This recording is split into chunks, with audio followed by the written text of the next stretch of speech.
Mark 10ஆம் அதிகாரம் 46ஆம் வசனம் முதல் 52ஆம் வசனம் வரை நாம் யாவரும் சேர்ந்து வாசிக்கலாம்.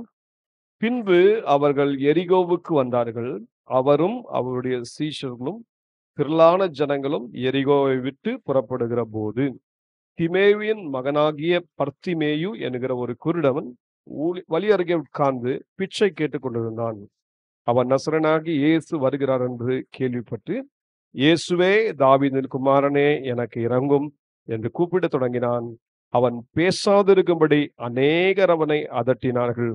அவனோ, தாவீதின் குமாரனே, எனக்கு இரங்கும் என்று முன்னிலும் அதிகமாய் கூப்பிட்டான்.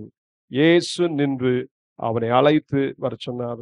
அவர்கள் அந்த குருடனை அழைத்து, திடன் கொள், எழுந்திரு, உன்னை அழைக்கிறார் என்றார்கள். உடனே அவன் தன் மேல் வஸ்திரத்தை எறிந்துவிட்டு எழுந்து இயேசுவின் இடத்தில் வந்தான். இயேசு அவனை நோக்கி, நான் உனக்கு என்ன செய்ய வேண்டும் என்றிருக்கிறாய் என்றார். அதற்கு அந்த குருடன், ஆண்டவரே, நான் பார்வை அடைய வேண்டும் என்றான். இயேசு அவனை நோக்கி, நீ போகலாம், உன் விசுவாசம் உன்னை இரட்சித்தது என்றார். உடனே அவன் பார்வை அடைந்து வழியிலே இயேசுவுக்கு பின் சென்றான். கர்த்தர் இந்த வேத பகுதியை நமக்கு ஆசீர்வாதம் தருவாராக. தேவ சமூகத்தில் நாம் ஜெபிப்போம். பேசும் பேசும் வேதம் தியானிக்கும் போது, ஆண்டவா பிரியமானதை இப்போ சொல்லும் செய்ய ஆயத்தம். ஆண்டவா பிரியமானதை இப்போ சொல்லும் செய்ய ஆயத்தம். ஜெபிப்போம். அன்பின் பிதாவே, இந்த நல்ல நேரத்திற்காக நன்றி அப்பா. இந்த வேத பகுதியை நாங்கள் வாசிக்க எங்களுக்கு கிருபை தந்தீர், அதற்காக நன்றி அப்பா. நாங்கள் வாசித்த பகுதியிலிருந்து உம்முடைய சத்தியங்களை நாங்கள் அறிந்து கொள்ள எங்களுக்கு உதவி செய்வீராக. ஆண்டவரே, இந்த வேத வசனத்தில் இருக்கிற அதிசயங்களை காணும்படியாய் எங்கள் கண்களை திறந்துள்ளபடியாய் ஜெபிக்கிறோம். அடியனை மறைத்து நீ வெளிப்படுவீராக. ஆவியானவரே, இன்றைக்கு நீர் எங்களோட என்ன பேச விரும்புகிறீரோ அந்த வார்த்தைகள் நாங்கள் கேட்கத்தக்கதாக எங்கள் காதுகளை நீராண்டவரே பரிசுத்தப்படுத்துவீராக. எங்கள் இருதயங்களை பரிசுத்தப்படுத்துவீராக, பக்குவப்படுத்துவீராக. அப்படியே செய்வீர், அதுக்காக நன்றி. உம்முடைய வார்த்தைக்கு நாங்கள் கீழ்ப்படிந்து நடக்க, உம்முடைய ஆசீர்வாதத்தை நாங்கள் சுதந்திரித்துக் கொள்ள கர்த்தர் எங்களுக்கு உதவி செய்யும்படியாய் ஜெபிக்கிறோம். உம்முடைய தயவுள்ள கரத்துல எங்களை தாழ்த்தி அர்ப்பணிக்கிறோம். நீரே பொறுப்படுத்தி நடத்துவீராக. இயேசுவின் நாமத்தில் ஜெபிக்கிறோம் நல்ல பிதாவே, ஆமென், ஆமென். கர்த்தருடைய பரிசுத்த நாமத்திற்கு மகிமை உண்டாவதாக. இந்த வேத பகுதியை நாம் இப்பொழுது வாசித்தோம். ஆண்டவராகிய இயேசு கிறிஸ்து இந்த உலகத்திலே வாழ்ந்த நாட்களிலே அநேக அற்புதங்களை செய்தார். இயேசுவின் அற்புதங்களையே நாம் தியானித்துக் கொண்டிருந்தால் நிறைய நன்மைகள் நமக்கு கிடைக்கும். ஹல்லேலூயா. இயேசு செய்த அநேக அற்புதங்கள், அதிசயங்கள், அது நம்முடைய வேத புத்தகத்திலேயே முழுமையாக இன்னும் எழுதப்படலை. அதை குறித்து அப்போஸ்தலனாகிய யோவான் எழுதும்போது சொல்றதை கவனிங்க. யோவான் எழுதின சுவிசேஷம் அதனுடைய 20ஆம் அதிகாரம் 30ஆம் வசனத்தை கவனிங்க. இந்த புஸ்தகத்திலே எழுதியிராத வேறு அநேக அற்புதங்களையும் இயேசு தமது சீஷருக்கு முன்பாக செய்தார். இயேசு தேவனுடைய குமாரனாகிய கிறிஸ்து என்று நீங்கள் விசுவாசிக்கும்படி யாகவும், விசுவாசித்து அவருடைய நாமத்தினாலே நித்திய ஜீவனை அடையும்படியாகவும் இவைகள் எழுதப்பட்டிருக்கிறது. அப்போஸ்தலனாகிய யோவான் சொல்றாரு, இயேசு அநேக அற்புதங்களை செய்தாராம். இந்த உலகத்துல வாழ்ந்த அவர் ஊழியம் செய்த அந்த 3 வருஷத்துக்குள்ள எத்தனையோ அற்புதங்கள் செய்தார், எத்தனையோ அதிசயங்கள் செய்தார். அதை எல்லாம் சுவிசேஷ நூல்கள்ல எழுதி வைக்கப்படல. ஏன்னா எழுத முடியவும் முடியாது. நம்முடைய ஆண்டவராகிய இயேசு கிறிஸ்து அற்புதம் செய்கிற நல்ல தேவன், இயற்கைக்கு மேலாக அற்புதம் செய்கிறவர். ஆமென். அவர் ஏன் அற்புதம் செய்கிறார்? அந்த அற்புதத்தினுடைய பலன் என்ன அப்படின்னு நீங்க கேட்டீங்கன்னா, அப்போஸ்தலன் யோவான் சொல்லி தர்றாரு, நாம் இயேசு தேவனுடைய குமாரனாகிய கிறிஸ்து என்று என்ன செய்யணுமா? விசுவாசிக்க வேண்டும். அதுக்காக தான் தேவன் அற்புதம் செய்தார். இந்த உலகத்துல மனிதனாக வந்த இயேசுவை எப்படி விசுவாசிக்கணும்? தேவனுடைய குமாரனாகிய கிறிஸ்து என்று விசுவாசிக்கணுமா? இப்படி விசுவாசித்தா என்னங்க நடக்கும்? நீங்களும் நானும் தேவனுடைய பிள்ளைகளா மாறிடுவோம். எப்படி தெரியும்? 1 யோவான் 5ஆம் அதிகாரம் 1ஆம் வசனம். இயேசுவானவரே கிறிஸ்து என்று விசுவாசிக்கிற எவனும் தேவனால் பிறந்திருக்கிறான். ஆமென். இயேசுவானவரே கிறிஸ்து என்று விசுவாசிக்கிறான். அப்படின்னு என்ன அர்த்தம்? கிறிஸ்துனா என்ன? எனக்காக அனுப்பப்பட்ட இரட்சகர், எனக்காக என்னுடைய பாவத்திலிருந்து என்னை மீட்டெடுக்கும்படியாய் பரலோகம் வைத்த திட்டம், பரலோகம் வைத்திருந்த பிளான் என்ன அப்படின்னு கேட்டா, இயேசுதான் இரட்சகராக இந்த உலகத்துக்கு வரப்போகிறார். அதனாலதான் எப்படி இயேசுவை நம்பணும் அப்படின்னு கேட்டா, இயேசுவானவரே கிறிஸ்து என்று விசுவாசிக்கிறவன், யார் யார் விசுவாசிக்கிறாங்களோ அவர்கள் எல்லாம் தேவனுடைய பிள்ளைகளாகும்படியான பாக்கியத்தை பெறுகிறார்கள். சோ இயேசு செய்த அற்புதத்தினுடைய முதல் அம்சமே என்னன்னா, இயேசுவை நம்ம விசுவாசிக்கணும். எப்படி விசுவாசிக்கணும்னு சொன்னேன்? தேவனுடைய குமாரனாகிய கிறிஸ்து என்று நான் விசுவாசிக்கணும். ஒண்ணு. அப்படி விசுவாசம் எனக்கு என்ன பயன்? நான் தேவனுடைய பிள்ளையாகிற பாக்கியத்தை பெற்று விடுவேன். ஆமென். இரண்டாவது, விசுவாசித்த பிறகு அவருடைய நாமத்தினால நித்திய ஜீவனை அடையும் படிக்குதான் தேவன் இந்த அற்புதம் செய்தார். இப்ப நான் விசுவாசிச்சேன், இயேசுதான் தேவனுடைய குமாரனாகிய கிறிஸ்துன்னு விசுவாசிச்சுட்டு அவர் என்னுடைய உள்ளத்துல ஏற்றுக்கொண்டேன். ஏற்றுக்கொண்ட பிறகு ஆண்டவர் என்னை தம்முடைய பிள்ளையா மாற்றுகிறார், பாவ மன்னிப்பாகிய மீட்பை கொடுக்கிறார். இப்ப அடுத்தது இன்னொன்னு பெரிய பாக்கியத்தை கொடுக்கிறார். அது என்ன? நித்திய ஜீவனை நான் சுதந்திரிக்க உதவி செய்கிறார். நித்திய ஜீவன் என்று சொன்னா என்ன அர்த்தம்? நமக்கு இனிமேல் அழிவு இல்ல, தேவனுடைய கோபாக்கனையிலிருந்து நாம் தப்புவிக்கப்பட்டோம். நித்திய ஜீவனை சுதந்திரிக்கிற பிள்ளைகளுக்கு பேர் என்ன பேரு? ஆண்டவருடைய நேச குமாரரும் குமார்த்திகளுமா மாறிடுறாங்க. அப்போ ஒவ்வொரு நாளும் தேவனோடயே நம்ம இருக்க போறோம், யுகாயுகமாக தேவனோட வாழ போகிறோம். அதுதான் நித்திய ஜீவன். சோ தேவன் செய்யற அதிசயங்கள் அற்புதங்களுக்கு பின்னாடி ரெண்டு பிரதான நோக்கம் உண்டு. ஒண்ணு, இயேசுவானவரே தேவனால் அனுப்பப்பட்ட இரட்சகர் என்று நான் விசுவாசிக்கணும். ஒண்ணு, விசுவாசிச்சு நான் தேவனுடைய பிள்ளையா மாறணும். இயேசுதான் என் பாவத்தின் தண்டனை எல்லாம் ஏத்துக்கிட்டார், அவர்கிட்ட நான் இரக்கம் பெற முடியும் என்று சொல்லி அவர்கிட்ட நம்ம அண்டி நம்ம விசுவாசிக்கணும். இப்படி பண்ணிட்டா நம்ம தேவனுடைய பிள்ளையா மாறுவாரு. ரெண்டாவது, அவர் செய்யற அதிசயத்தினுடைய பின்னணி என்னன்னா, நோக்கம் என்னன்னா, நம்ம நித்திய ஜீவனை சுதந்திரிக்கிற பிள்ளைகளா மாறிடணும். தேவனுடைய கோபாக்கனையிலிருந்து தப்பித்து விட வேண்டும். ஆண்டவரோட எப்பவுமே யுகாயுகமா வாழணும். இதுக்காக தான் தேவன் அற்புதங்களையும் அதிசயங்களையும் செய்கிறார். சோ அற்புதம் அதிசயத்துடைய நோக்கத்தை சொல்லிவிட்டேன். இப்போ நம்ம கவனிப்போம், இயேசு அநேக அற்புதங்களை செய்தார். அதுல சில அற்புதங்களை நம்ம தியானிச்சிருக்கிறோம். பெரும்பாடுள்ள ஸ்திரீக்கு தேவன் செய்த அதிசயம், நல்ல அற்புத சுகம் தேவன் கொடுத்தாரு, அதை நம்ம தியானிச்சோம்.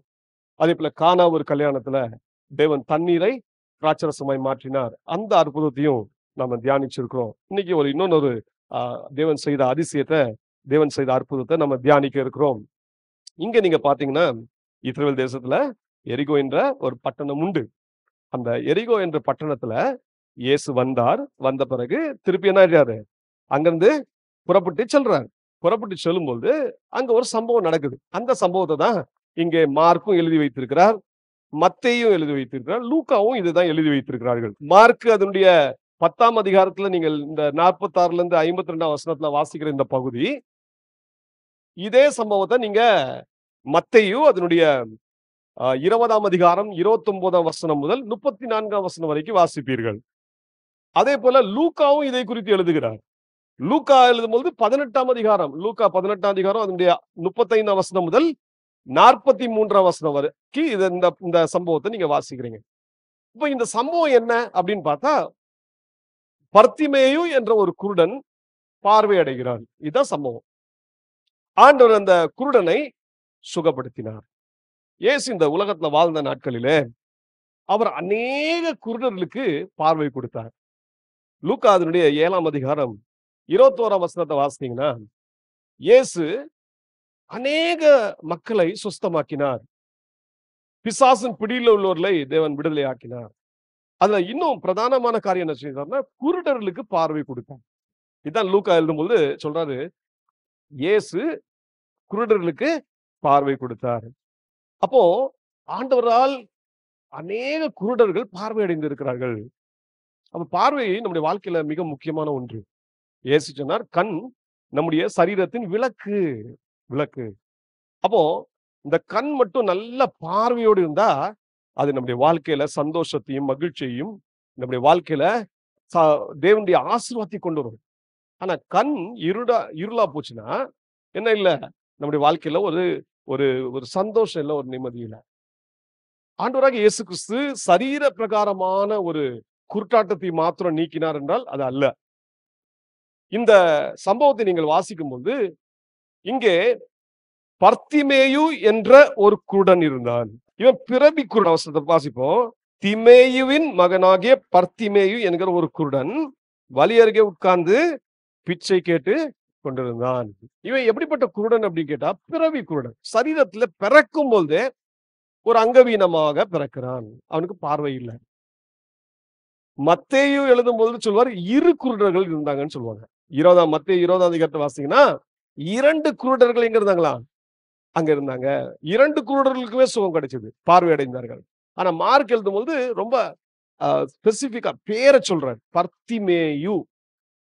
பர்த்திமேயு என்ற அந்த வார்த்தை உண்மையாவே பர்த்திமேயு என்ற குருடன் என்று சொல்லி குருடன் தான் சொல்றாங்க. மத்தேயு குருடன் தான் சொல்றாரு. லூக்காவும் குருடன் தான் சொல்றாரு. ஆனா ஒண்ணு மட்டும் தெரியும். இந்த இந்த குருடனை எப்படி அழைக்கிறாங்க? யாருடைய மகன் என்று அழைக்கிறாங்க?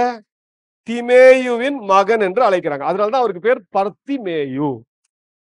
பெர் என்றால் குமாரன், திமேயு என்றால் திமேயுவின் குமாரன்.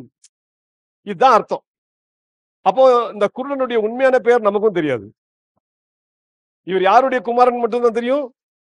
திமேயுவின் குமாரன் என்றுதான் தெரியும். அப்போ திமேயு என்றால் என்ன அர்த்தம்? உன்னதமாக வழங்கப்பட்டது. அதான் அர்த்தம். உன்னதமாக வழங்கப்பட்டது. இதுதான் திமேயுன்னு அர்த்தம். அப்போ உன்னதமாக வழங்கப்பட்டது என்ற பெயருடையவனுடைய மகன். இந்த உலகத்துல பிறக்கிற ஒவ்வொரு மனிதனையும் தேவன் ரொம்ப விசேஷித்த விதமாக ஆண்டவர் சிருஷ்டித்திருக்கிறார். மறந்துடவே கூடாது. குருடன் என்று சொல்லி நம்ம அற்பமா எண்ணிடக்கூடாது. ஒவ்வொரு பிள்ளையும் ஒரு விசேஷித்த நோக்கத்தோடு தேவன் சிருஷ்டித்திருக்கிறார். ஆகவேதான் இயேசு தம்முடைய உபதேசத்துல ஆரம்ப உபதேசங்களை என்ன திரும்ப சொன்னாரு? நீங்கள் விசேஷித்தவர்களாய் இருக்கிறீர்களே. அப்போ நமக்கு ஒரு பரமபிதா இருக்கிறார். இந்த உலகத்துல வாழ்கிற ஒவ்வொரு மகனும் பரலோகத்தின் தேவனின் பார்வையில எப்படிப்பட்டவர்கள்?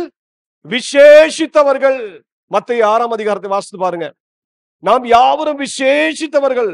தேவன் ஒவ்வொரு மகனுக்கும் ஒவ்வொரு மகளுக்கும் இந்த உலகத்துல பிறக்கிற ஒவ்வொரு மனுஷனுக்கும் தேவன் ஏதோ ஒரு விசேஷித்தமான காரியத்தை கொடுத்திருக்கிறார். அது அடையாளம் கண்டவர்கள் ஜெயித்து விட்டார்கள். அடையாளம் காணாதவர்கள் தான் தோல்வி அடைஞ்சிருக்காங்க. அப்ப இந்த உலகத்துல யாரும் அற்பமாய் எண்ணப்படத்தக்கவர்கள் அல்ல. எல்லாரையும் தேவன் விசேஷித்த விதமாய் தான் உண்டாக்கி இருக்கிறார். அதனால்தான் நம்மள விசேஷித்தவர்கள் என்று இயேசு தாமே தம்முடைய வாயினால் கூறின வார்த்தையை சொல்லுகிறார். அப்போ நல்ல கவனிங்க.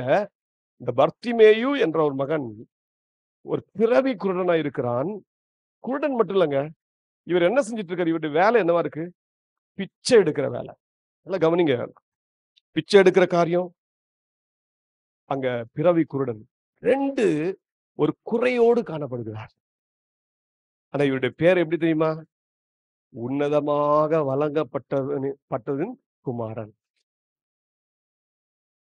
பரலோகம் எப்படி பாக்குது, நாம் எப்படி பார்க்கணும்? அதனால்தான் பிதாவுக்கு ஒரு மனிதனும் கெட்டு போகுது பிதாவின் சித்தமாங்க. நல்லா ஞாபகத்துல வச்சுக்கோங்க. நம்ம தான் மற்றவங்களை அற்பமா எண்ணலாம், குறையோடு இருந்தா அவங்களை கிண்டல் பண்ணலாம். இன்னைக்கு ஒருத்தர் கால் சூம்பினவனாகவோ குருடனாகவோ இருந்தா பாருங்க, எத்தனை பேர் அவங்கள ஏளனமாக அவர்களை நகைக்கிறார்கள், அவங்கள பரிகசிக்கிறாங்க. ஒரு நாளும் நான் அந்த காரியத்தை செய்யவே கூடாது. தேவனுடைய பிள்ளைகளை எந்த அங்கவீனமா இருந்தாலும் சரி, குருடனா இருந்தாலும் சரி, அவர்கள் கால் சூம்பினவர்களா இருந்தாலும் சரி, ஒரு நாளும் அவர்களை அசட்டை பண்ணக்கூடாது, அவர்களை நாம் பரிகசிக்க கூடாது. ஏன் தெரியுமா?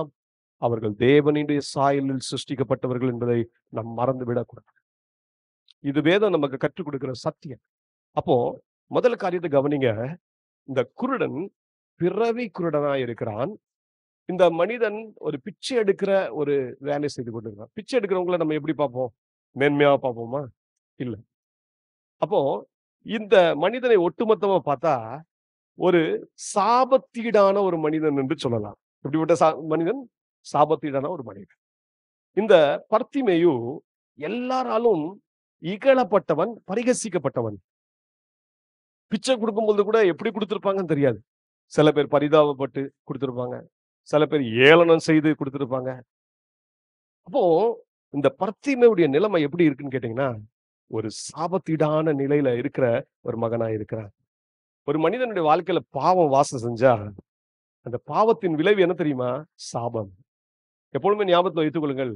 மனிதனை தேவன் தம்முடைய சாயல்ல தான் சிருஷ்டித்தார். ஆனா என்றைக்கு மனிதன் பாவம் செய்தானோ, தேவனுடைய கட்டளைய மீறினானோ, நம்முடைய முற்பிதாவாகிய ஆதாம் தேவனுடைய கட்டளைக்கு மீறினதுனாலே பாவம் மனிதனுக்குள்ளே உட்பிரவேசித்தது. பாவம் ஒரு மனிதனுக்குள்ளே உட்பிரவேசித்த உடனே என்ன நடக்குது தெரியுமா? ஆண்டவர் சொன்னார், உன் நிமித்தம் பூமி சபிக்கப்பட்டிருக்கிறது. பாருங்க, பாவம் செய்ததுனால ஆண்டவர் சொன்ன வார்த்தையை கவனிங்க. ஆதாமிடம் ஆண்டவர் சொன்ன வார்த்தை வாசியுங்கள். அதே ஆதியாகமும் அதனுடைய 3ஆம் அதிகாரம் 17ஆம் வசனம் 18ஆம் வசனத்தை கொஞ்சம் வாசிங்க.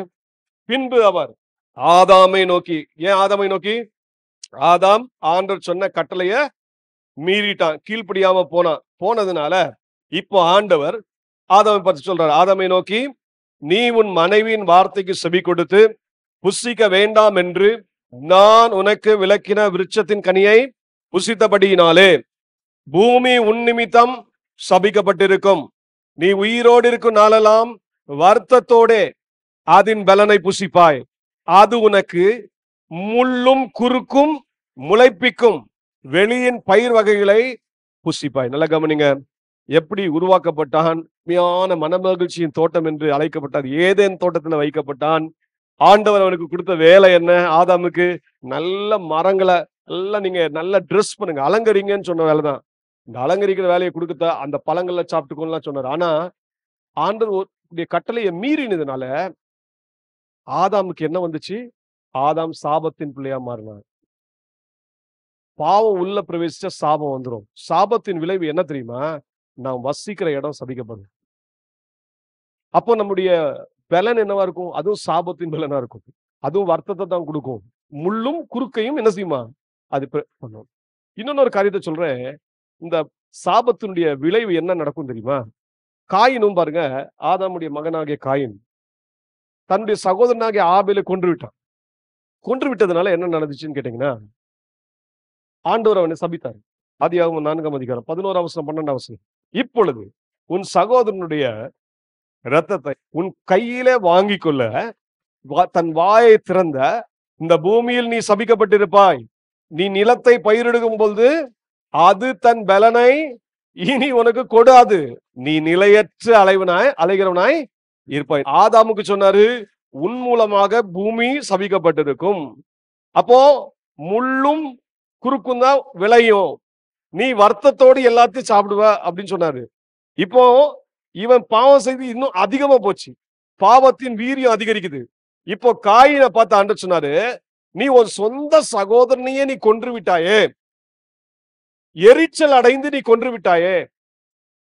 அப்ப ஆண்டவர் சொன்னாரு, உன் நிமித்தம் பூமி சபிக்கப்படும் சொல்ல, நீ பூமியில இப்ப மாறிட்டு பாருங்க. அப்படியே ஆண்டவருடைய அந்த வார்த்தை மாறுது. அப்ப பூமி ஒன் நிமித்தம் சபிக்கப்பட்டிருக்கு. இப்போ பூமியில நீ சபிக்கப்பட்டிருப்பாய். நீ சபிக்கப்பட்டிருப்பாய் மாத்திரம் இல்ல, நீ கஷ்டப்பட்டு உழைப்ப, ஆனா அதனுடைய பிரதிபலனை பெற்றுக்கொள்ள மாட்ட. நீ வருத்தப்பட்டு நீ விதைப்பாய், ஆனா அதனுடைய பலனை அறுக்க முடியாது. இன்னொரு காரியம், இந்த சாபத்தினுடைய விளைவு என்ன தெரியுமா? நீ அமைதல் இல்லாம அங்க இங்க அலைந்து திரிவாய். அமைதலா இல்லாம சமாதானமே இருக்காது. இப்ப நல்லா கவனிங்க. ஒரு சாபம் ஒரு மனிதனுக்குள்ள வந்துட்டா, பாவத்தின் விளைவு சாபம். அந்த சாபம் ஒரு மனிதனுக்குள்ள வந்துட்டா அவனை பல விதங்களை அலங்கோலப்படுத்தி விடும். அப்போ இந்த சாபம் என்று சொல்லுகிற இந்த காரியம், இது குருட்டுத்தனமும் சாபத்தின் வர்ற விளைவுதான். உபாகமம் 28ஆம் அதிகாரம் 28ஆம் வசனத்தை கொஞ்சம் வாசிங்க பார்க்கலாம். கர்த்தர் உன்னை புத்தி மயக்கத்தினாலும் குருட்டாட்டத்தினாலும் மன திகைப்பினாலும் வாதிப்பார். நல்ல கவனிங்க. இதுதான் சாபத்தை அடைந்த மக்களுக்கு கொடுக்கிற காரியம். ஆண்டவர் சொல்றாரு, நீ என் கற்பனைகளுக்கு 28ஆம் அதிகாரம் 2ஆம் வசனத்தை கொஞ்சம் வாசிங்க. நீ உன் தேவனாகிய கர்த்தரின் சத்தத்துக்கு செவி கொடுக்கும் போது இப்பொழுது சொல்லப்படும் ஆசீர்வாதங்கள் எல்லாம் உன்மேல் வந்து உனக்கு பலிக்கும். இப்போ ஆசீர்வாதம் எப்போ வரும்? ஆண்டவருடைய வசனத்துக்கு, ஆண்டவர் சொல்லுகிற கட்டளைகளுக்கு கவனமாய் இருந்து அவருடைய சத்தத்திற்கு என்ன செய்யணும்? உண்மையா செவி கொடுக்கணும். இப்படி நம்ம செவி கொடுத்தா கர்த்தர் சொல்ற, நான் உன்னை ஆசீர்வதிப்பேன். ஆனா இது நீ செய்யாம போயிட்டேனா, 15ஆம் வசனத்தை கவனிங்க. அவருடைய சத்தத்திற்கு நம்ம செவி கொடுக்காம போயிட்டா, அவருடைய கட்டளைகளின்படி, அவருடைய கற்பனைகளின்படி நாம் நடக்கிறதுக்கு கவனமா இல்லாவிட்டால் என்ன நடக்கும்? வசனம் சொல்லுது, சாபங்கள் உண்மையில் வரும். அப்ப இந்த சாபத்தின் ஒரு அம்சம் என்ன அப்படின்னு கேட்டீங்கன்னா, சாபத்தின் விளைவில் ஒரு அம்சம் சொல்றாரு, கர்த்தர் உன்னை புத்தி மயக்கத்தினாலும் குருட்டாட்டத்தினாலும் மனத்திகைப்பினாலும் வாதிப்பார். அப்போ குருட்டாட்டம், குருட்டுத்தனம், இது பார்வை இழக்கிறதுக்கு காரணம் என்ன தெரியுமா? சாபம்.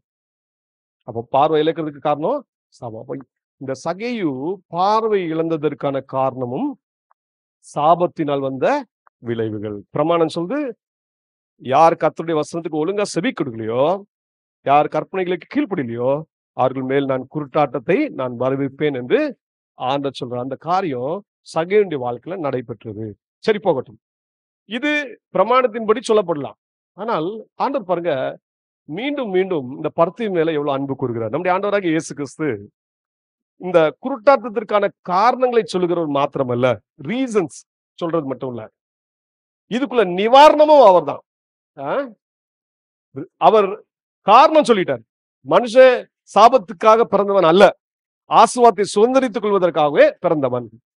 ஆனா சாபத்தின் பிள்ளையா ஏன் மாறிட்டானா? பாவத்தினால மாறினான். அப்ப நாம் இன்றைக்கு கர்த்தருடைய கற்பனைகளுக்கு கட்டளைகளுக்கு கீழ்ப்படியாமல் போனால் சாபம் வரும் என்ற ஒரு எச்சரிப்பையும் தேவன் நமக்கு கொடுக்கிறார் இல்ல. அதனால நம்ம எப்பவுமே கவனமா இருக்கணும். சாபத்துக்கு நம்ம ஒரு நாள் இடம் கொடுத்ததே கூடாது. அப்போ எப்படிலாம் பார்வை அற்று போகும் அப்படின்னு நீங்க கவனிச்சீங்கன்னா, பார்வை அற்று போறதுக்கு சில காரணங்கள் இருக்கிறது. முதல் ஒரு காரியத்தை உங்கள் மத்தியில வைக்க விரும்புறேன். வாசிங்க மத்தேயு அதனுடைய 23ஆம் அதிகாரம் 17ஆம் வசனம். மதி கேடரே, குருடரே, எது முக்கியம்? பொன்னோ, பொன்னை பரிசுத்தமாக்குற தேவாலயமோ? அடுத்தது திருப்பி 24ஆம் வசனத்தை கவனிங்க. குருடரான வழிகாட்டிகளே, கொசு இல்லாதபடி வடிகட்டி ஒட்டகத்தை விழுங்குவர்களாய் இருக்கிறீர்கள். சரி, அடுத்தது திருப்பி 26ஆம் வசனத்தை வாசிங்க. குருடரான பரிசேயரே. பாருங்க, இந்த பரிசேயர்களுக்கு தேவன் ஒரு நல்ல பேர் வச்சிருக்காரு. பரிசேயர்கள் என்று சொன்னா அவங்க அந்த அந்த குரூப்பே எப்படிப்பட்ட குரூப்னா, வேத வசனத்தை கற்று தேறினவர்கள், வசனத்தை நன்றாக அறிந்தவர்கள், அதுல பாண்டித்யம் பெற்றவர்கள். இவங்களுக்கு நல்ல ஞானம் இருக்கும், வேத அறிவு நல்லா இருக்கும். ஆனா அவங்கள பார்த்து சொல்றாரு, குருடராகிய பரிசேயரே. இவங்களுக்கு ஏன் இந்த குருட்டுத்தனம் வந்துச்சு? இவங்க கர்த்தருடைய கட்டளைகளுக்கு ஒழுங்கா என்ன செய்யல, கவனமா கேட்கல, அதுக்கு செவி கொடுக்கவும் இல்லை. தங்களுடைய இஷ்ட பிரகாரமாக வசனத்தை தங்களுக்கு விருப்பமானபடி வளைந்து கொள்கிறார்கள். இப்படிப்பட்டவர்கள் மேல் சாபம் வரும். அந்த சாபம் என்ன கொண்டு வரும்? குருட்டாட்டத்தை கொண்டு வரும். பரிசேயர்களை பார்த்து ஆண்டவர் சொல்றாரு, குருடர்களே. அப்போ குருட்டாட்டம் வர்றதுக்கான முதல் காரியமே நம்ம கர்த்தருடைய கற்பனைகளுக்கும் கட்டளைகளுக்கும் கவனமா இல்லாததுதான் காரணம், முதல் காரணம். அப்ப மாயமாலமான ஜீவியத்துக்கு ஒரு நாள் என்ன செஞ்சிடக்கூடாது, இடம் கொடுக்கணும். பரிசேயர்கள் என்ன செய்யறாங்க? வசனம் தெரியாதா? வசனம் தெரியும். கட்டளைகள் தெரியாதா? தெரியும். மற்றவர்களுக்கு பிரமாணங்களை போதிக்கிறார்கள். ஆனால் அவர்கள் தங்கள் வாழ்க்கையில அதை கடைபிடிக்கவில்லை. அப்போ மாயமாலமான ஒரு ஜீவியம் ஜீவிக்கிறாங்க. நீங்க நல்லா கவனிங்க. மாயமாலமான ஜீவியம் ஜீவிப்பீர்கள் என்றால் அது குருட்டாட்டத்தை கொண்டு விடும். உங்களுடைய அக கண்களின் பார்வை முற்றிலுமாய் அது போய்விடும். அப்போ ஸ்பிரிச்சுவல் பிளைண்ட்னஸ் இருக்கு பாத்தீங்களா, அது மிகவும் பொல்லாதது. சரீர குருட்டாட்டத்தை காட்டிலும் ஆவிக்குரிய குருட்டாட்டம் மிகவும் வேதனை உள்ளது. அது மிக பெரிய அழிவை கொண்டு வந்துவிடும். அப்ப முதல் காரியம், நம்ம கர்த்தருடைய வார்த்தைக்கு முழு கவனம் செலுத்தி நம்ம அதன்படி கீழ்ப்படிந்து நடக்கணும். மாய்மாலமான ஜீவியத்துக்கு ஒரு நாள் என்ன செய்யக்கூடாது, இடம் கொடுக்க கூடாது. இரண்டாவது காரியத்தை கவனிங்க. 1 யோவான் அதனுடைய 2ஆம் அதிகாரம் 11ஆம் வசனம். 1 யோவான் 2:11. தன் சகோதரனை பகைக்கிறவன் இருளிலே இருந்து இருளிலே நடக்கிறான். இருளானது அவன் கண்களை குருடாக்கினபடியால் தான் போகும் இடம் இன்னதென்று அறியாதிருக்க. நல்ல கவனிங்க. இரண்டாவது குருட்டாட்டத்துக்கு, அதாவது ஸ்பிரிச்சுவல் பிளைண்ட்னஸ், ஆவிக்குரிய குருட்டாட்டத்துக்கு இரண்டாவது காரணம் என்னன்னு கேட்டீங்கன்னா, சகோதர சிநேகம் இல்லாத ஒரு வாழ்க்கை, அன்பில்லாத ஒரு வாழ்க்கை. நீங்க தேவ அன்பு இல்லாம வாழ்ந்தீங்கன்னா உங்க வாழ்க்கையில உங்க விசுவாசமும் பிரயோஜனமா இருக்காது. உங்க வாழ்க்கையில அது குருட்டாட்டத்தை கொண்டு வந்து விடும். நம்ம காண்கிற சகோதரர்களை நேசிக்க பழகிக்கொள்ள வேண்டும்.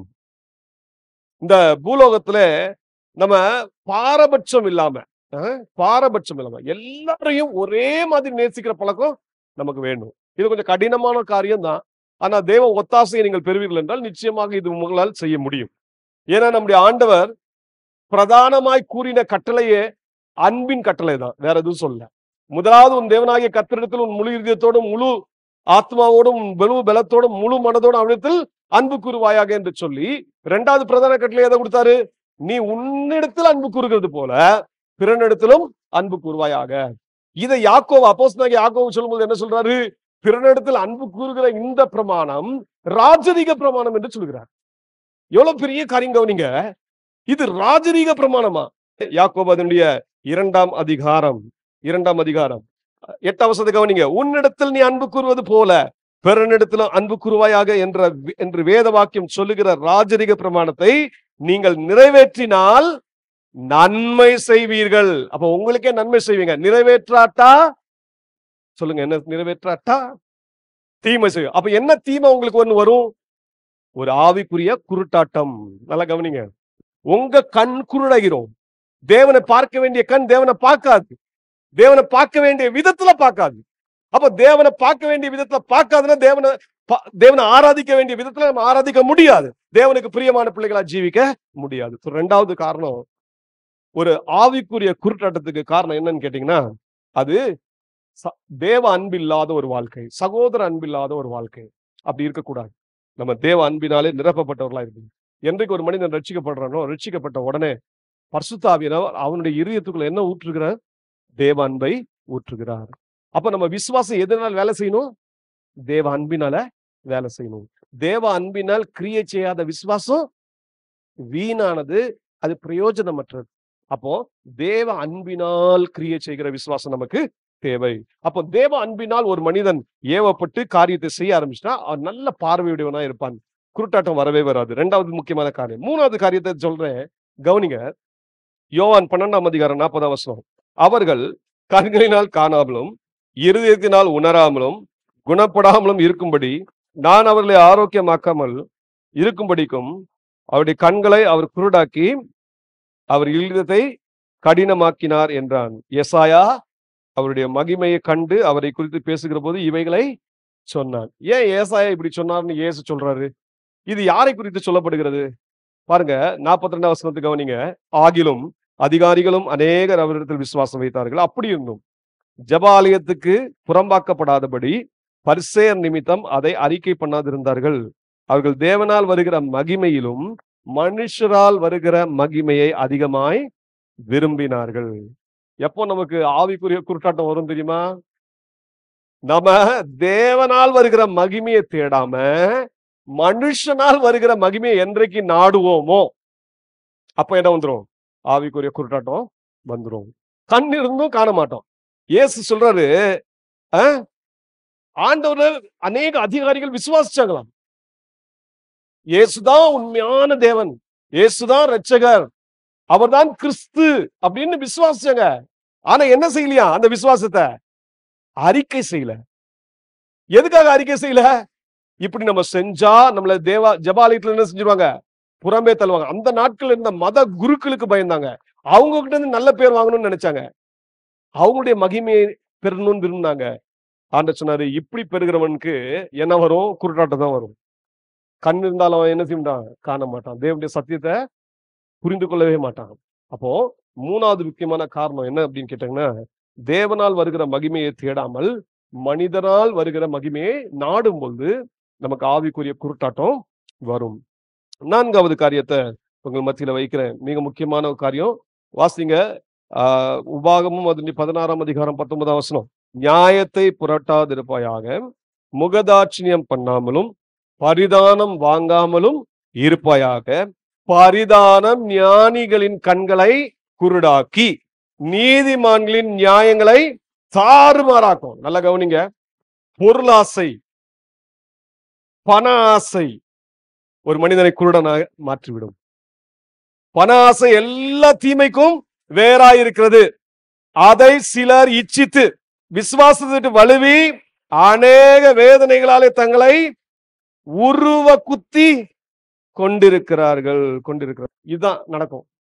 பொருளாசை, பணாசை, பரிதானம் வாங்குறது, லஞ்சம் வாங்குறது, பணத்தின் மேல அதிகமான ஆசை. கத்தரை விட்டுட்டு பணம் பணம் பணம் பணம்னு ஓடுனா என்ன நடக்கும் தெரியுமா? ஆவிக்குரிய குருட்டாட்டம் வந்துடும். அப்போ ஆவிக்குரிய குருட்டாட்டம் வருவதற்கான காரணங்களை உங்களுக்கு சொன்னேன். பாவத்தின் விளைவுதான் சாபம். அப்போ இது ஒரு சாபமான காரியம். இதுக்கு வர்றதுக்கான காரணத்தை சொல்லிட்டேன். கர்த்தருடைய கற்பனைகளுக்கு நம்ம முக்கியத்துவம் கொடுக்காம, அதுக்கு கீழ்ப்படியாம ஒரு மாய்மாலமான ஜீவியத்தை நம்ம வாழ்ந்தா ஆவிக்குரிய குருட்டாட்டம் வந்துடும். பார்வை அற்று போய் விடுவோம். இரண்டாவது உங்களுக்கு சொன்னேன், நம்ம அன்பில்லாம வாழ்ந்தா, தேவ அன்பில்லாம வாழ்ந்தா, தேவனுடைய அன்பை நம்ம பிரதிபலிக்கலனா ஆவிக்குரிய குருட்டாட்டம் வந்துடும். மூணாவது, தேவனால் வருகிற மகிமையை நாடாமல் மனுஷரால் வருகிற மகிமையை நாடும் பொழுது நமக்கு என்ன வரும்? குருட்டாட்டம் வந்துடும். நான்காவது சொன்னேன், பொருளாசையுடையவர்களா இருந்தா கட்டாயம் இந்த குருட்டாட்டம் வந்துடும். அப்போ நல்ல கவனிங்க. அன்னைக்கு பர்த்திமேயுவுக்கு ஒரு சரீர பிரகாரமான குருட்டாட்டம் தான். இன்னைக்கு எத்தனை பேர் பர்த்திமேயுவை காட்டிலும் மோசமா இருக்கிறோம்? இன்னைக்கு சபையில இப்படிப்பட்ட குணங்கள் உடையவர்களாய் இருக்கிறோமா? பொருளாசை உடையவர்களாய், தேவனால் வருகிற மகிமையை நாடாம மனுஷனால் வருகிற மகிமையை நாடுவதில் ரொம்ப அக்கறை காட்டுகிறவர்களாக, தேவ அன்பை வெளிப்படுத்தாதவர்களாக, தேவ அன்பை நம்ம நம்ம தேவ அன்பினாலே நடத்தப்படாதவர்களாக இருக்கிறோமா? யோசிச்சு பாருங்க. கர்த்தருடைய கட்டளைகளுக்கு உடனே கீழ்ப்பிடிக்கிறோமா? உபதேச சத்தியங்களை கேட்கிறோம், சபைக்குள்ள வரும்போது கேட்கிறோம், சபைக்கு வெளியே போயிட்டா அந்த உபதேச சத்தியத்தை அப்படியே தூக்கி வச்சிடுறோமா? இதனால என்ன வரும் அப்படின்னு கேட்டீங்கன்னா, ஆவிக்குரிய குருட்டாட்டம் வரும், ஸ்பிரிச்சுவல் பிளைண்ட்னஸ் வரும். அன்றைக்கு பர்த்திமேயுடைய நிலைமை ஒரு சரீர குருட்டாட்டம் தான். அதை கூட தீர்த்து விடலாம். இந்த ஆவிக்குரிய குருட்டாட்டம் இருக்கு பாருங்க, இது மனிதனை பரலோகத்துக்கே எடுத்து சொல்லும். ஒருவேளை சரீர பிரகாரமான ஒரு குருட்டாட்டம் இருந்து அவங்க மனம் திரும்பி ஆண்டவர்கிட்ட வந்துட்டாங்கன்னா அவங்களுக்கு பரலோகம் நிச்சயம். பரலோகத்துல அவங்க நல்ல பார்வையோடு இருப்பாங்க. அல்லேலூயா. இன்னைக்கு நிறைய பார்வையற்ற ஊழியக்காரங்களை நான் அறிவேன். நம்முடைய சபையிலேயே பாஸ்டர் ரஞ்சித் அவர் தேவனுடைய வார்த்தையை கொடுத்தார் பாருங்க. அவரு சரீர பிரகாரமா தான் அவருக்கு பார்வை இல்லை. ஆனா என்றைக்கு அவர் தன்னுடைய வாழ்க்கையை இயேசுவுக்கு ஒப்பு கொடுத்துட்டாரோ அன்றையிலிருந்து அவருடைய வாழ்க்கை மாறி அநேக ஆவிக்குரிய சத்தியங்களை தேவன் அவருக்கு வெளிப்படுத்தினார். குமாரனை கண்டார். கண்டதுனால பரலோகத்தின் ரகசியம் அறிந்து கொண்டார். நல்ல கவனிங்க, பரலோகத்தின் ரகசியத்தை அறிந்து கொண்டார். இன்னைக்கு அநேகருக்கு வழிகாட்டியா இருக்காரு. அவர் சரீர பிரகாரமான ஒரு பார்வையற்றவர் தான். ஆனா இன்னைக்கு அநேகருக்கு ஆவிக்குரிய சத்தியங்களை விளக்குகிற நல்ல பார்வையுள்ள ஒரு மனிதனாய் காணப்படுகிறார். இதே போல இன்னொரு பாஸ்டர் ஐசியான்னு ஒருத்தர் இருக்கார். என்கிட்ட சிலர்ட்ட பேசுவாரு. பாஸ்டர் பீட்டர் இருக்காரு. சோ இந்த மாதிரி நிறைய ஊழியக்காரர்கள் பார்வையற்றவர்களா இருந்தாலும் அவங்க சரீர பார்வையை ஒருவேளை தேவன் அந்த பர்த்திமேயை போல அவங்களுடைய பார்வையை திருப்பி கொடுக்காம இருக்கான். ஆனா அவங்களுக்கு ஒரு உன்னத பார்வையை கொடுத்துட்டார். அல்லேலூயா. பரலோகத்தை காணக்கூடிய பார்வையை கொடுத்துட்டார். நேசரை காணக்கூடிய பார்வையை கொடுத்துட்டார். அது போதும். இன்னைக்கு நீங்களும் நானும் தேவனை ஆராதிக்க வந்திருக்கிறோம். இயேசு செய்த அற்புதங்கள் ஒரு முக்கியமான அதிசயம், நம்முடைய குருட்டாட்டத்தை அவர் நீக்குகிறவராயிருக்கிறார். ஆவிக்குரிய குருட்டாட்டம் இருந்தாலும் தேவன் இன்னைக்கும் சொல்றாரு, நான் சரீர பிரகாரமாக ஒரு பிறவி குருடனையே நான் பார்வையடைய செய்ய முடியும் என்றால் உன்னுடைய இந்த ஆவிக்குரிய குருட்டாட்டத்தை என்னால் நீக்க முடியாதா? என்னால் நீக்க முடியும் என்று சொல்லி ஆண்டவர் தம்முடைய வல்லமையை நமக்கு வெளிப்படுத்துகிறவராய் இருக்கிறார். நல்லா கவனிங்க.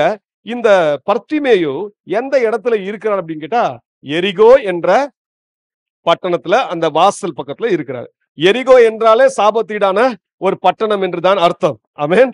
நீங்க அது யோசுவா 6ஆம் அதிகாரம் 26ஆம் வசனம் 27ஆம் வசனம், அதே போல 1 ராஜாக்கள் அதனுடைய 16ஆம் அதிகாரம் 34 வசனத்துல வாசித்து பாருங்க. எரிகோ என்ற பட்டணமே சாபத்தீடான பட்டணம். ஆனா இதுல கவனிங்க, நான் சொன்ன இந்த 3 சுவிசேஷ நூல்களையும் நீங்க வாசிக்கும் போது மத்தேயு எழுதுறது ஒரு ஒண்ணா இருக்கும், மார்க் எழுதுறது கொஞ்சம் வித்தியாசமா இருக்கும், லூக்கா எழுதுறது கொஞ்சம் வித்தியாசமா இருக்கும். சரியா? மத்தேயும் மார்க்கும் ஒரே மாதிரி எழுதுவாங்க கொஞ்சம். லூக்கா கொஞ்சம் வித்தியாசமா எழுதுவாரு. எப்படி எழுதுவாரு பாத்தீங்கன்னா, இந்த மத்தேயு எழுதும்போது 2 குருடர்ன்னு எழுதுவாங்க. மார்க் எழுதும்போது பர்த்திமேயுன்னு பேர் சொல்லியே சொல்லுவாரு. லூக்கா எழுதும்போது ஒரு குருடன் என்று சொல்லுவாரு. அவர் பேர் சொல்ல மாட்டார். ஆனா 3த்துலயும் நீங்க பாத்தீங்கன்னா 2 குருடர் இருந்தாங்க. அதுல பர்த்திமேயு என்பவர் விசேஷமா நம்ம பார்க்கிறோம்.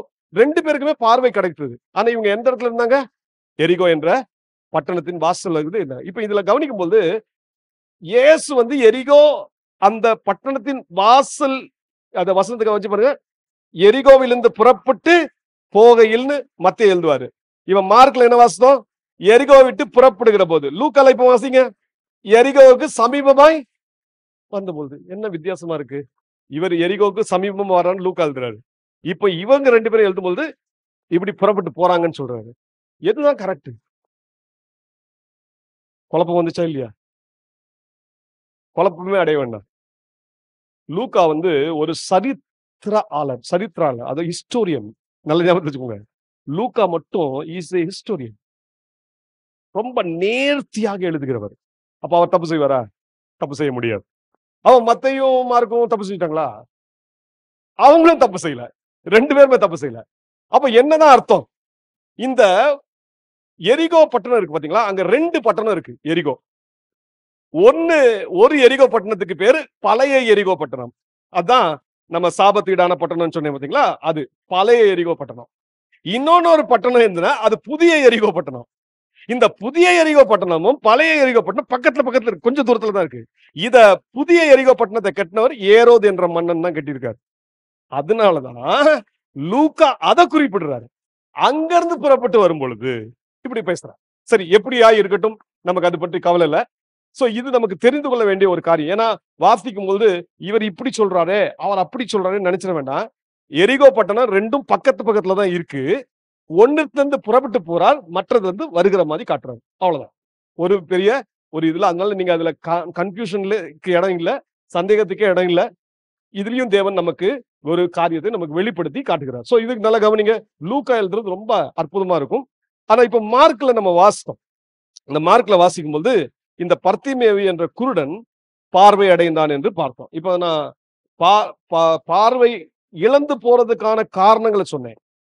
பிறவி குருடனா பிறந்ததும் ஒரு சாபத்தின் காரணம் தான் என்று சொன்னேன். பிச்சை எடுக்கிறது சாபமான காரியமா இல்லையா? சாபமான. ஏன்? பிச்சை எடுக்கிறவங்களை எங்கேயும் பாத்தீங்கன்னா சபைக்குள்ள வந்து பிச்சை எடுக்க மாட்டாங்க. அலங்கார வாசலிலே அலங்கோல முடவன் என்று. முடவன் எங்க உட்கார்ந்துட்டு இருக்காரு?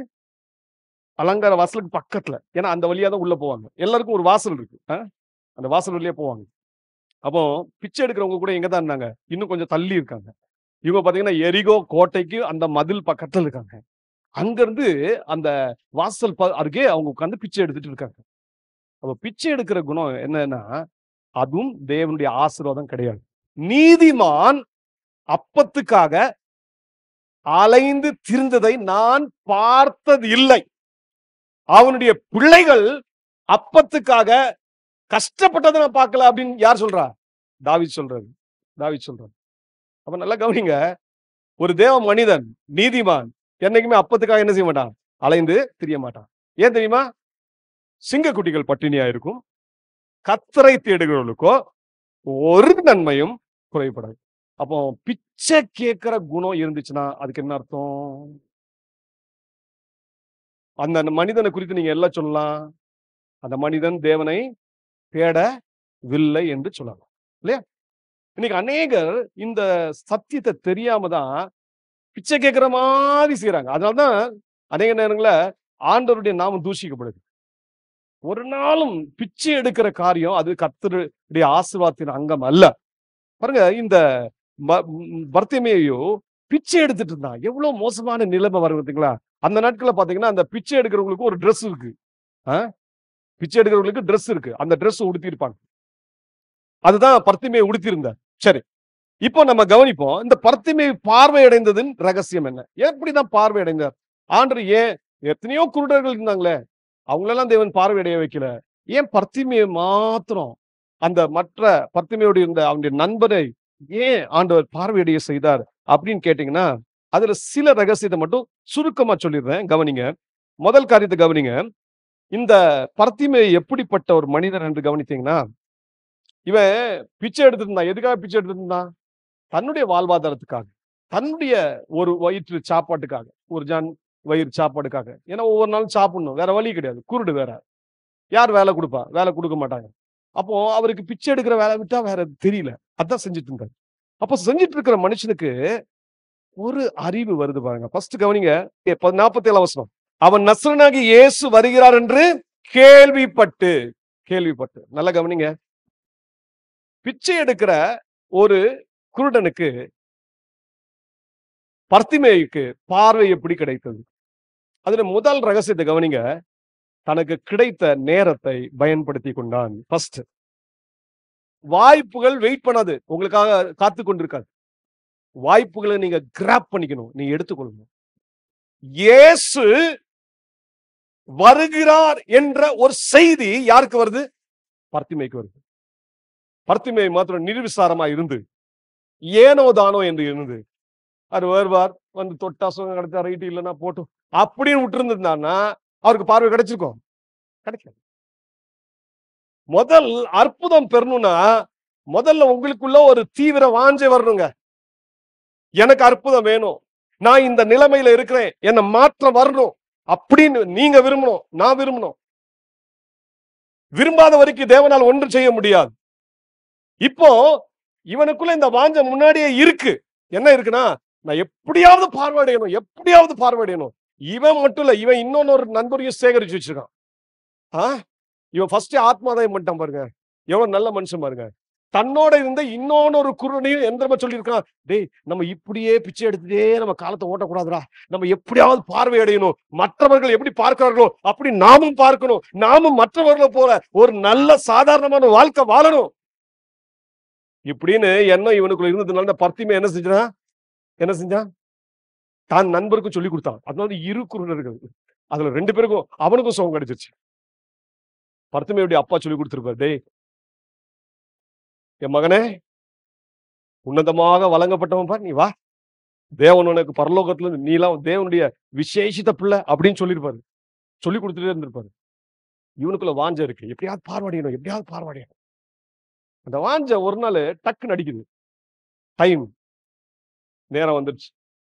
இயேசு வழியே வருகிறார் என்று கேள்விப்பட்டான். அப்ப இயேசுவை பற்றி இவனுக்கு தெரிஞ்சிருக்கு. என்ன தெரிஞ்சிருக்கு? இயேசு அற்புதம் செய்கிறவர், இயேசு குருடர்களுக்கு பார்வை அளிக்கிறவர், இயேசு தம்மண்டை வந்தவர்ல ஒருபோதும் கைவிடுறதே இல்ல, வெறுமனே அனுப்புறதே இல்ல என்ற சத்தியத்தை அறிந்திருந்தபடினாலே பாருங்க, அந்த நேரம் கேள்விப்பட்ட மாத்திரத்திலேயே இவன் சத்தம் போட ஆரம்பிச்சுட்டான். இவனுக்கு கண்ணு தெரியல, சரீரமாக கண்ணு தெரியல, ஆனா கேள்விப்படுற இயேசு வந்துட்டார் அப்படின்னு எவ்வளவு தூரத்துல இருக்காருலாம் தெரியல. உடனே பாருங்க என்ன செய்யறான்? இயேசுவே, தேவனின் தாவீதின் குமாரனே, எனக்கு இரங்கும் என்று கூப்பிட தொடங்கினான். எவ்வளவு நேரம் கூப்பிட்டானோ தெரியல. பிச்சை எடுக்கிறத விட்டாங்க, மறந்துட்டான். பார்வை அடையணும். நீங்க நமக்குள்ள அந்த வாஞ்சை இருக்கா? என் நேசரை நான் காண வேண்டும், என் தேவனை நான் காண வேண்டும், அவரை காண வேண்டிய விதத்திலே நான் காண வேண்டும் என்ற எண்ணம் இருக்கா? ஒருவேளை இந்த உலகத்துல அநேக காரியங்கள் நமக்கு தடைகளா இருக்கலாம். ஆனா இயேசு வருகிறார் என்ற செய்தி கேட்ட உடனே ஓடுறீங்களா? உங்களுக்கு கொடுக்கப்பட்ட வாய்ப்புகளை நீங்கள் பயன்படுத்துகிறீர்களா? நீங்க முதல் அற்புதத்துக்கு முதல்ல என்ன தெரியுமா? கிடைக்கிற வாய்ப்பை நழுவ விடாமல் அந்த வாய்ப்பை பயன்படுத்திக் கொள்ள வேண்டும். இயேசு சொன்னார், பரலோக ராஜ்யம் பலவந்தம் பண்ணுகிறவர்களுக்கு உடையதாய் இருக்கு. பலவந்தம் பண்ணுகிறவர்கள் அதை சுதந்திரித்துக் கொள்கிறார்கள். நல்ல வாய்ப்பு கிடைச்சும் பலவந்தம் பண்ணலனா பரலோக ராஜ்யத்தை ஒரு நாள் சுதந்திரிக்கவே முடியாது. யோவான் ஸ்நானகன் இயேசுவுக்கு ஞான ஸ்நானத்தை கொடுத்தார். தெரியும் இவர் தேவனுடைய குமாரன் என்று தெரியும், தேவன் என்று தெரியும். ஆனா ஜெயில இருக்கிற நேரத்தில் அவிசுவாசப்பட்டார். சீஷர்கள் அனுப்பிச்சாரு, போய் பார்த்துட்டு வாங்க, அவர்கிட்ட கேளுங்க, நீர்தானா அந்த மேசியா, நீர்தானா கிறிஸ்து, நீர்தானா என்று சந்தேகப்பட்டான். உடனே இயேசு சொன்னார், பரலோக ராஜ்யம் பலவந்தம் பண்ணுகிறவருடையது, பலவந்தம் பண்ணுகிறவர்கள் அதை சுதந்தரித்துக் கொள்கிறார்கள். அந்த வசனத்தை மட்டும் கொஞ்சம் வாசிக்கலாமா? மத்தேயு 11ஆம் அதிகாரம் 12ஆம் வசனம். யோவான் ஸ்நானம் காலம் முதல் இதுவரைக்கும் பரலோக ராஜ்யம் பலவந்தம் பண்ணப்படுகிறது, பலவந்தம் பண்ணுகிறவர்கள் அதை பிடித்துக் கொள்ளுகிறார்கள். நீங்க பலவந்தம் பண்ணுகிறீங்களா? உங்களுக்கு கிடைக்கிற வாய்ப்பை நழுவ விடாமல் பிடித்துக் கொள்கிறீர்களா? முதல் அற்புதம் நடக்கணும்னா இப்படிப்பட்ட ஒரு தீவிர வாஞ்சை உங்களுக்கு இருக்கணும். கிடைக்கிற வாய்ப்பை நழுவ விடாமல் அதை பயன்படுத்திக் கொள்ள வேண்டும். அதனால்தான் ஆண்டவர் சொன்னார், காலத்தை பிரயோஜனப்படுத்திக் கொள்ளுங்கள், அது நழுவ விடாதீங்க. ஒண்ணு. இரண்டாவது, இந்த பர்த்திமை பார்வை அடைந்ததுக்கு உள்ள ரகசியத்தை கவனிங்க.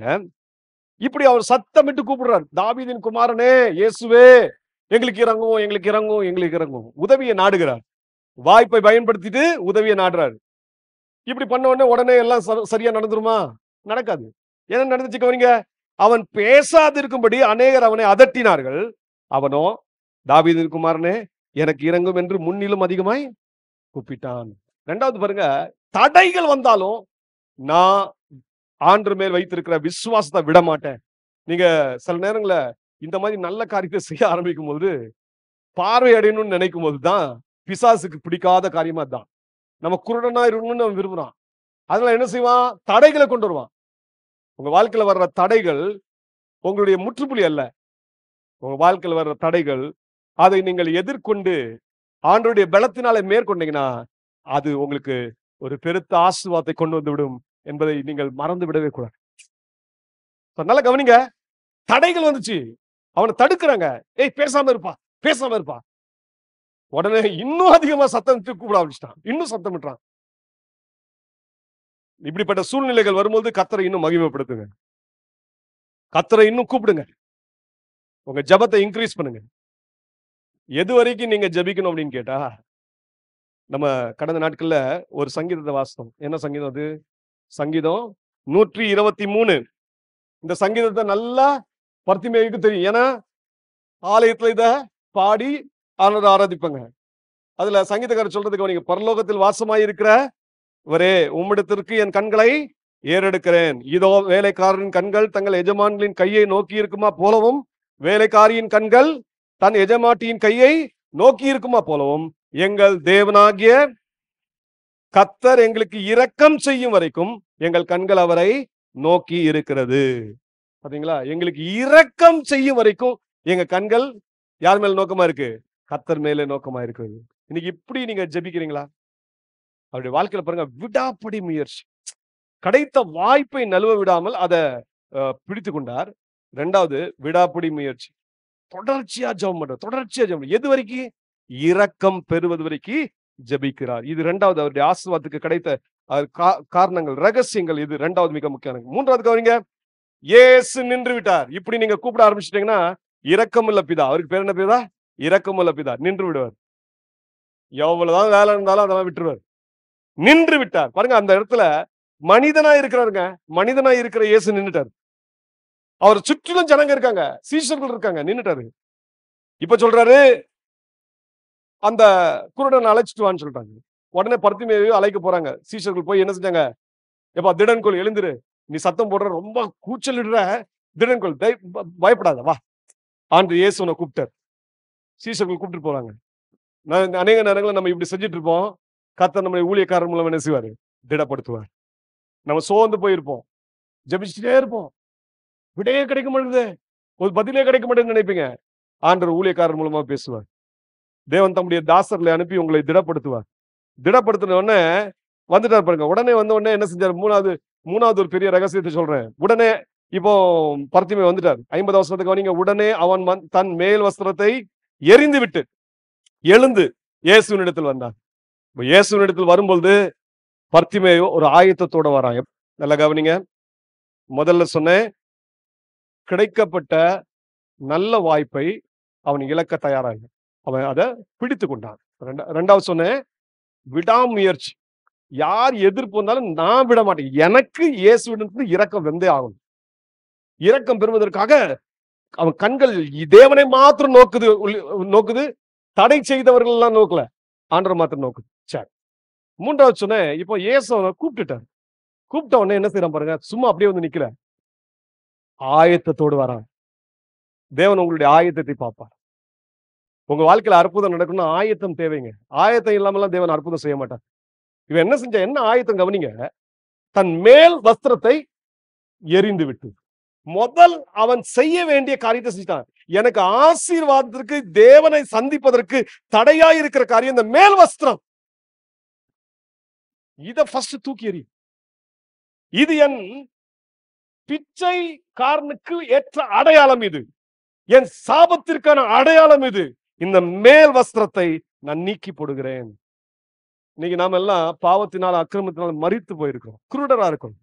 நம்ம மேல என்ன வஸ்திரம் இருந்துச்சு? பாவத்தின் வஸ்திரம், சாபத்தின் வஸ்திரம் இது இருந்துச்சு. இந்த பாவத்தின் வஸ்திரத்தோடு, சாபத்தின் வஸ்திரத்தோடு இயேசு கூப்பிட்ட உடனே அவர் முன்னாடி போய் நின்னீங்கன்னா தேவனால் உங்களுக்கு இரக்கம் செய்ய முடியாது. ஏன்னா இயேசு எப்ப இரக்கம் செய்வார்னா, ஒரு மனிதன் தன் பாவத்தை உணர்ந்து, இதுதான் என்ன தடுக்குது, என் ஆசீர்வாதத்தை தடுக்குது, என்றைக்கு இந்த உணர்வு வருதோ அன்னைக்குதான் தேவன் அற்புதம் செய்ய வல்லவராகவே இருக்கிறார். அவர் வல்லவர் தான், அப்பதான் அற்புதம் செய்வார். பாருங்க, பர்த்திமை என்ன தெரிவிச்சாரு, தன் உண்மை நிலையை சொல்ல ஆரம்பிச்சிட்டாரு. ஆயத்தம்னா நம்ம தேவசமத்துல எப்படி தாழ்த்தணும்னா, உண்மை நிலையை சொல்லணும். இயேசுவே, நான் பாவிதான், என்னை ஏற்றுக்கொள்ளும். என் கண் குருடானதுக்கு நான் இதுதான் காரணம். எத்தனையோ முறை அவிசுவாசமா பேசிட்டேன், மன்னிச்சிருங்க. ஆண்டு சமூகத்துல போய் தன்னை தாழ்த்துகிறார். இந்த மேல் வஸ்திரத்தை தூக்கி எறிகிறார். அப்போ மனம் திரும்புதல் தேவனுடைய சமூகத்திலிருந்து இரக்கத்தை கொண்டு வந்தது. அதனால ஆண்டவர் சொன்னாரு, ஒருவன் தான் பாவி என்று உணர்ந்தா உடனே என்ன செய்யணும்? அறிக்கை செய்யணும். என்ன அறிக்கை செய்யணும் கவனிங்க. இப்போ அப்போஸ்தலன் யோவான் நமக்கு கற்றுத்தரார். சொல்றாரு, நம்முடைய பாவங்களை நாம் அறிக்கையிட்டால் பாவங்களை நமக்கு மன்னித்து எல்லா அநியாயத்தையும் நீக்கி நம்மை சுத்திகரிப்பதற்கு அவர் உண்மையும் நீதியும் உள்ளவர் இருக்கிறார். அப்ப நம்ம தேவன் உண்மையும் நீதியும் உள்ளவர். நம்ம அவர்கிட்ட போய், என் பாவத்தால் தான் எனக்கு இந்த குருட்டாட்டம் வந்திருக்கு, ஆண்டவரே என்ன மன்னிங்க, என் பாவத்தை சமூகத்துல அறிக்கை எடுக்கிறேன்னு சொன்னா உடனே மன்னிக்க ரெடி. ஆனா உண்மையற்றவர்களா இருப்போம் என்றால், நம்ம பாவம் இல்லை என்று சொல்லுவோம் என்றால், நம்ம என்ன செஞ்சுட்டு இருக்கோம்? வஞ்சித்துட்டு இருக்கிறோம். வஞ்சித்துட்டு இருக்கிறது மட்டுமல்ல, சத்தியம் நமக்குள்ள இராது. சத்தியம் இயேசு நம்மோட வாசமும் பண்ண முடியாது. அவருடைய வார்த்தை நமக்குள் இருக்கவும் முடியாது. அவர் இல்லைன்னா அற்புதமும் நடக்காது. இதே மாதிரி ஒரு ஆவிக்குரிய குற்றாட்டத்துல வாழ்ந்தவங்க தான் லவோதிக்கேய சபையார். லவோதிக்கேய சபையார் என்ன தெரியுமா செய்யறாங்க? கர்த்தர் சமூகத்துல அவர்கள் என்ன தெரியுமா சொல்றாங்க? நாங்க பார்வையுடையவர்கள் அப்படின்னு சொல்றாங்க. அவங்களுடைய வாழ்க்கை எப்படி இருக்குன்னா, அனலும் இல்ல, குளிரும் இல்ல, வெது வெதுப்பா வாழ்ந்துட்டு இருக்காங்க. அப்படிப்பட்ட ஜீவிய உடையவர்களை ஆண்டவர் சொல்றாரு, நீ உன்னையே என்ன செஞ்சிட்டு இருக்க? நீ, நான் நல்ல கண் தெரியும், எனக்கு பார்வை இருக்குதுன்னு நினைக்கிறியா? நீ நிர்பாக்கியம் உள்ளவனும், பரிதபிக்கப்படத்தக்கவனும், தரித்திரனும், குருடனும், நிர்வாணியுமாய் இருக்கிறதை அறியாமல் நான் ஐசுவான் என்றும் திரவிய சம்பன் என்றும் எனக்கு ஒரு குறைவும் இல்லை என்றும் சொல்லுகிறாயே அப்படின்னு ஆண்டவர் சொல்றாரு. எப்படிப்பட்ட மனுஷனை பார்த்து? அனலும் இன்றி, குளிரும் இன்றி, வெது வெதுப்பான ஒரு வாழ்க்கை. இப்படியும் இல்ல, அப்படி இல்ல. உலகமும் வேணும், ஆண்டவரும் வேணும். உலக சிநேகமும் இருக்கு, தேவன் மேலேயும் சிநேகம். இது ரெண்டும் ஒன்னா பயணம் செய்ய முடியாது. ஆமென். இது ரெண்டும் ஒன்னா பயணம் செய்ய முடியாது. நல்லா கவனிங்க. அந்த இப்படிப்பட்ட ஜனங்களை பார்த்து சொல்றது, நீ உன்னையே நீ ரொம்ப பார்வையுள்ளன்னு நினைக்கிறீங்களா? நீ யார் தெரியுமா? குருடன்பா, நீ நிர்பாக்கியம் உள்ளவன். அப்படிப்பட்ட நபரையும் பார்த்து ஆண்டவர் சொல்றாரு, நான் உனக்கு என்ன செய்ய விரும்புறேன்? நீ பார்வை அடையும்படிக்கு உன் கண்களுக்கு கலிக்கம் போடவும் வேண்டும் என்று உனக்கு ஆலோசனை சொல்லுகிறேன். எவ்வளவு நல்ல தேவன் பாருங்க. இந்த ஆவிக்குரிய குருட்டாட்டமுடைய லவோதிக்கேய சபை மக்களை தேவன் பார்வையடைய செய்ய விரும்பினார். அதுக்கு சொல்றாரு, என்கிட்ட கலிக்கம் இருக்குப்பா, வா, நான் உனக்கு என்ன செய்யறேன்? கலிக்கமிட்டு உன் பார்வையை திரும்பி தாரேன் என்று சொல்றாரு. இன்னைக்கு நல்லா கவனிங்க. பர்த்திமேயு என்ன செய்தார் என்று சொன்னா, தன் மேல் வஸ்திரங்களை உதறி தெளிவிட்டு தன்னுடைய உண்மை நிலையை சொல்லி மனம் திரும்பி ஆண்டவருடைய இரக்கத்தை பெறுவதற்காக ஆண்டவர்கிட்ட தன்னை முற்றிலுமாய் சமர்ப்பித்தார். சமர்ப்பித்த உடனே பாருங்க, இயேசு அவனை நோக்கி, நான் உனக்கு என்ன செய்ய வேண்டும் என்றிருக்கிறாய் என்றார். அதற்கு அந்த குருடன், ஆண்டவரே, நான் பார்வை அடைய வேண்டும் என்றார். ஆண்டுட்டு போய் ஆண்டு கேட்கிற, உனக்கு என்னப்பா வேணும்? பர்த்திமேயு சொல்ற, எனக்கு பார்வை வேணும் ஆண்டவரே. உடனே ஆண்டவர் சொல்ற, கவனிங்க, நீ போகலாம், உன் விசுவாசம் உன்னை ரட்சித்தது என்றார். போலாம்ப்பா, உன் விசுவாசம் உன்னை ரட்சித்தது. பாருங்க, ஆண்டவர் இங்க அற்புதம் செய்யறதுக்கான சில படிகளை உங்களுக்கு சொன்னேன். ஏன் ஆண்டவர் பர்த்திமேயுடைய வாழ்க்கையில இந்த அற்புதம் செய்தார் என்று சொன்னா, முதல் காரியத்தை சொன்னேன். அவன் கிடைத்த வாய்ப்பை நழுவ விடாமல் அதை பற்றி கொண்டான். 2வது, விடாமுயற்சி உடையவனாய் இருந்தான். தடைகள் வந்தா கூட அதை மேற்கொண்டிருந்தான். 3வது, ஆயத்தத்தோடு தேவ சமூகத்துல வந்தான். ஆயத்தத்தோடு தேவ சமூகத்துல வந்த உடனே ஆண்டவர் அவன்கிட்ட கேட்கிறான், உனக்கு என்னப்பா வேணும்? எதிர்பார்ப்ப சொல்றான். ஆண்டவரே, நான் பார்வையடைகிறேன். அப்ப நம்முடைய எதிர்பார்ப்பை தேவன் நிறைவேற்றுகிறவர். நம்முடைய வாஞ்சியை அவர் நிறைவேற்றுகிறவர். இப்படி செய்ததுனால இப்ப அவன் பார்வை அடைஞ்சிட்டான். பார்வை அடைந்த உடனே அவன் என்ன செஞ்சான் நீங்க நினைக்கிறீங்க? பார்வை அடைஞ்ச உடனே எங்க போயிருக்கணும் அவன்? ஆண்டவர் சொன்னார், நீ விசுவாசத்தோட போன்னு தான் சொன்னாரு. அப்படித்தானே சொன்னாரு? நீ போகலாம், உன் விசுவாசம் உன்னை ரட்சித்தது. இப்ப உண்மையாவே பர்த்திமேயு என்ன செஞ்சிருக்கணும்? போயிருக்கணும்ல. இயேசு தானே சொன்னாரு, போ, உனக்கு நீ கேட்டல பார்வை கிடைச்சதுல, போன்னு சொன்னாரு. போயிருக்கலாமா இல்லையா? போயிருக்கலாம். ஆனா இவன் என்ன செஞ்சாங்க நீங்க? இதாங்க ஒரு தேவ பிள்ளையா மாறின உடனே என்ன அடையாளம் அப்படின்னு கேட்டீங்கன்னா, ஆண்டவர் போன்னு சொன்னா ஆண்டவர் பாப்பாரு, நீ எங்க போற அப்படின்னு பாப்பாரு. பர்த்திமேயுவை பார்த்து சொல்ல, போ, உன் விசுவாசம் உன்னை ரட்சித்து போலாம். இவனுடைய வாஞ்சை தான் ஆண்டவர் பார்க்கிறார். அவன் என்ன செஞ்சா பாருங்க, உடனே அவன் பார்வை அடைந்து வழியிலே இயேசுவுக்கு பின் சென்றான். எத்தனை அற்புதம் பாத்தீங்களா? இதுதான் பர்த்திமேயுவுக்கு 2 விதமான குருட்டாட்டத்தை நீக்கினார். ஒண்ணு, சரீர ரீதியில அவனுக்கு இருந்த பார்வையற்ற தன்மையை நீக்கினார். 2வது, ஆவிக்குரிய குருட்டாட்டத்தையும் நீக்கினார். பாருங்க, இவனுக்கு இதுவரைக்கும் உலகம் உலகம் பணம் பணம் பிச்சை எடுத்துட்டான். அதான் இருந்துச்சு. அதை வச்சுதான் வண்டி ஓட்டு இருந்தது. இப்ப யோசிச்சு பாருங்க, பார்வை அடைஞ்சிட்டான். இவன் நடிச்சா என்ன செஞ்சிருக்கலாம்? ஏசு சொல்லிட்டான், நானும் போறேன், நல்ல ஒரு வேலையை தேடுறேன் அப்படின்னு போயிருக்கலாம்ல. போல. இவன் என்ன செய்தான்? இயேசுவுக்கு பின் சென்றான். பாருங்க, எவ்வளவு நல்ல ஒரு காரியத்தை கவனிங்க. பர்த்திமேயுடைய வாழ்க்கையில அற்புதங்கள் நடந்தது. அந்த அற்புதத்தை அவன் தக்க வைத்துக் கொண்டான். அவன் உண்மையாகவே ஆண்டவருடைய அந்த ஆசீர்வாதத்தை பெற்றுக்கொண்டான். அவன் பாருங்க, இயேசுவுக்கு பின் சென்றான். இதுதான் பெரிய ஆசீர்வாதங்க. இயேசுவுக்கு பின் செல்கிறவர்களுடைய பேர் என்ன? சீஷர்கள். சீஷர்கள் எங்க இருப்பார்கள்? கர்த்தரோடு இருப்பார்கள். அவருடைய ராஜ்யத்தில் இருப்பார்கள். பாருங்க, இந்த பர்த்திமேயுவுக்கு கிடைத்த ஆசீர்வாதம் எப்படின்னா, இந்த உலகத்திலும் அவனுடைய சரீர பார்வை கிடைத்தது. அது மட்டும் இல்ல, அவனுடைய ஆவிக்குரிய அவனுடைய அவனுடைய அவனுடைய அக கண்கள் திறக்கப்பட்டது. அவனுடைய ஆவிக்குரிய வாழ்க்கை ஒளிமயமானது. அவன் தேவனோடு வாசம் செய்கிற மனிதனாய் மாறிட்டான். இன்னைக்கு இப்படிப்பட்ட கிருபைகளை தேவன் நமக்கு தருவாராக.